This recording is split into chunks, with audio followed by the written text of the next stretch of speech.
Salve moçada, belezinha, tranquilos? Espero que sim. Hoje nossa aula é de História e a gente vai começar a falar sobre uma civilização chamada Antiguidade Clássica, que é de fundamental importância. São os gregos antigos, pessoal. Os gregos antigos, eles são extremamente importantes para o nosso estudo, exatamente porque muitas das tradições, muito do conhecimento, muito da ciência que nós temos hoje foram legadas pelos antigos gregos. Inclusive, quando falamos ali dos nossos ideais estéticos, nossos ideais de beleza, de harmonia, muito disso é sim influência grega. Inclusive ali dentro da literatura, dentro da filosofia, o próprio sistema democrático, a despeito ali de todas as alterações que esse modelo político vai acabar sofrendo, mas tudo isso, moçada, é herança grega. Então, falar sobre esses caras é falar, antes de mais nada, sobre muitas das coisas que nós podemos observar no nosso presente. Então vamos lá. Pessoal, para falar da história da Grécia Antiga, nós dividiremos essas videoaulas em uma sequência. Sabemos que a civilização grega antiga, ela se divide em período pré-homérico, período homérico, período arcaico, período clássico e, por fim, período helenístico, tudo bem? Na aula de hoje, vamos tentar contemplar e esmiuçar com alguma profundidade, pelo menos o período pré-homérico e o período homérico, a saber, então, esse momento de formação da civilização grega. Pessoal, antes da gente perseguir aí a nossa aula, é importante a gente ter em vista um negocinho, ter em vista uma pontuação. A gente tem que tomar muito cuidado, porque hoje, quando falamos de gregos, estamos falando de um país, né, bem estabelecido, de uma nação grega, ok. Naquele período na antiguidade, certo? A gente tem que tomar muito cuidado porque não podemos falar do povo grego com um ideal de unidade entre esses caras. Isso não existia. Os gregos antigos, eles foram formados por diversos povos ali que num processo de hibridização cultural acabaram estabelecendo, portanto, valores comuns. Valores esses que podem ser expressos na sua religiosidade, certo? Na sua língua, na língua falada, em alguns costumes comerciais, sociais, mas não podemos falar ali de uma verdadeira homogeneidade nos povos gregos. Os próprios gregos não se reconheciam como sendo ali oriundos de um mesmo povo, vamos dizer assim. Não existia um governo centralizado, você não vem na tua mente um imperador grego, porque isso não existiu, certo? Beleza? Então, a gente vai ter ali a autonomia de várias cidades, várias regiões, só que com essas características culturais comuns. Então, os gregos antigos, eles se reconheciam como helenos, habitantes da Hélade, que era aquela região que não é a região simplesmente da atual Grécia, mas sim a região ali da Península Balcânica, margeando o Mar Egeu, margeando o Mar Mediterrâneo, a Península Itálica, a Ásia Menor, as regiões que essa galera chegou. Dito isso, para a gente começar a entender as origens da civilização grega, a gente precisa ter em vista que essa civilização grega vai surgir ali de outras duas sociedades, de outras duas civilizações, a saber, a civilização cretense ou minoica e a civilização micênica. Tudo bem? Beleza até aqui? Quando falamos do período pré-homérico, estamos falando basicamente datando, né, mais ou menos ali do século 20 antes de Cristo, então quase 2000 anos antes do nascimento de Cristo, e o século 12 antes de Cristo. Tudo bem até aqui? Beleza? Então vamos lá. Moçada, antes de chegarmos ali na Península Balcânica, que eu sei que é o que você quer saber, tá? A gente vai recorrer ali a uma pequena ilha ao sul da Península Balcânica, que é a ilha de Creta. Na verdade, boa parte do legado cultural grego se inicia ali. Pessoal, então mais ou menos por volta ali do século 20 a.C., alguns povos originários da Anatólia, região da atual Turquia, vão começar um processo de migração e através de embarcações, através de um certo domínio naval, esses caras vão conseguir se estabelecer nessa região da ilha de Creta, que vai acabar sendo uma região extremamente importante do ponto de vista comercial e econômico, porque sendo uma ilha ali que tem um acesso interessante a várias regiões que margeiam o Mar Egeu, que margeiam o Mar Mediterrâneo, a gente vai conseguir estabelecer uma economia mercantil, uma economia de comércio marítimo bastante acentuada para o momento que esses caras estavam vivendo. Belezinha? Então ali vai se desenvolver essa civilização, eles vão erguer ali a principal cidade cretense,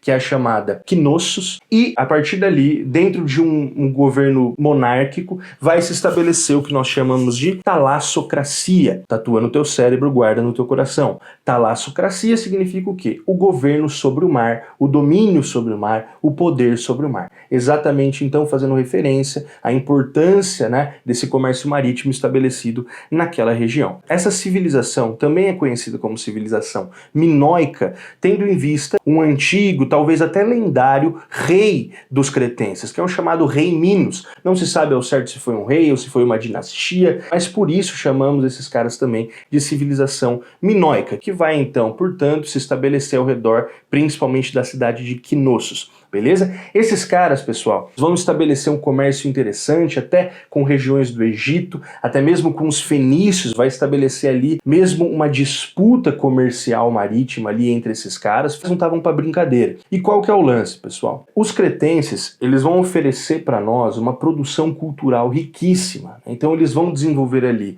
os seus princípios religiosos, que inclusive muitos deles vão dar base da mitologia grega.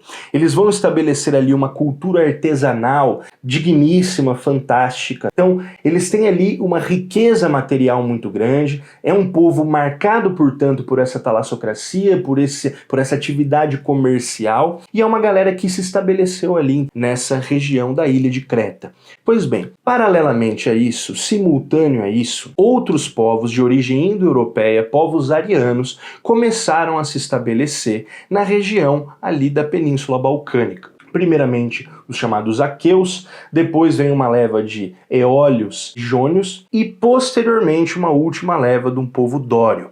Tudo bem até aqui? Esses aqueus, ali na região da Península Balcânica, eles vão consolidar uma outra cidade extremamente importante, a chamada Micenas. Tá? Então ali, na região da Península do Peloponeso, eles vão estabelecer essa cidade chamada Micenas. E esses aqueus vão conseguir dominar os outros povos indo-europeus que também estavam chegando naquela região, como os jônios e os eólios. Dominar inclusive de maneira a taxá-los com impostos, uma servidão, enfim, militarmente, porque esses caras tinham uma certa tradição guerreira. Essa civilização micênica que vai se estabelecer lá na Península Balcânica, num determinado momento ali da procura por outras terras férteis, né, por uma necessidade, que eu não sei se você sabe, mas a região geográfica da Grécia é extremamente complicada, você tem ali uma série de montanhas, você tem solos bastante inférteis, então esses caras estavam buscando uma expansão territorial também. É sabido, portanto, que essa civilização micênica, capitaneada principalmente pelos povos aqueus,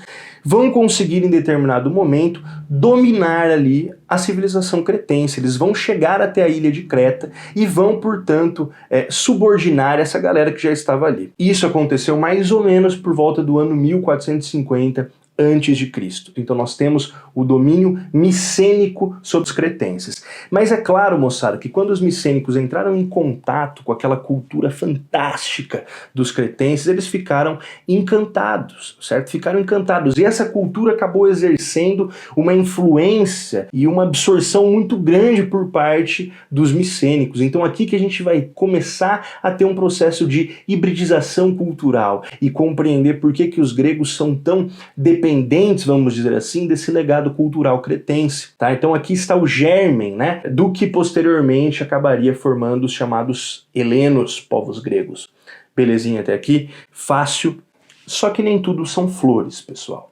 Depois desse domínio micênico, depois da fusão, né, da cultura cretense e da cultura micênica e do surgimento dessa civilização creto-micênica, a gente vai ter a chegada de um outro povo, certo? Um outro povo, que eram os dórios, um outro povo de origem indo-europeia, e esses caras vão causar uma certa confusão ali na região da Península Balcânica.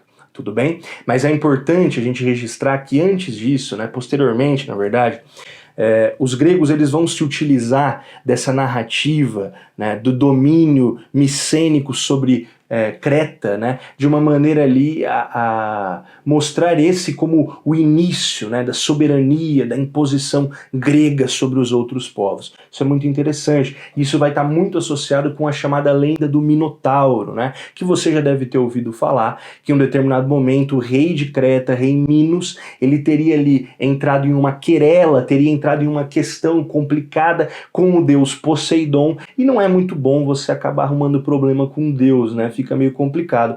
Poseidon, portanto, vai castigar ali Minos, enviando até a casa dele essa criatura terrível, que eu não vou contar como, porque é um lance meio sórdido, se você quiser, depois você pesquisa a história.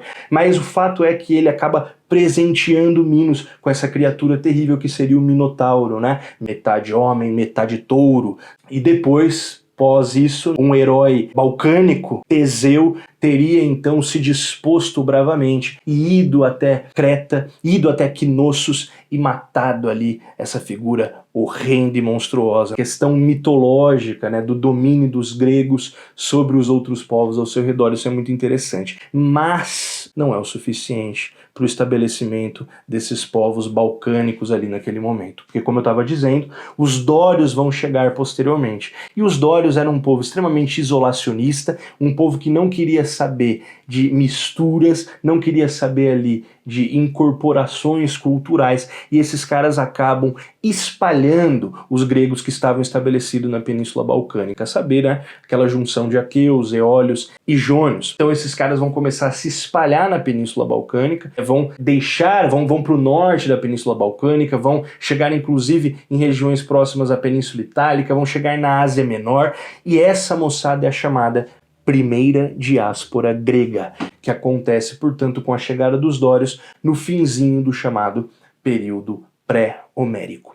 Tudo bem até aqui? Beleza? Partindo posteriormente ao período homérico, que ficou estabelecido, né, datado ali basicamente do século XII a.C.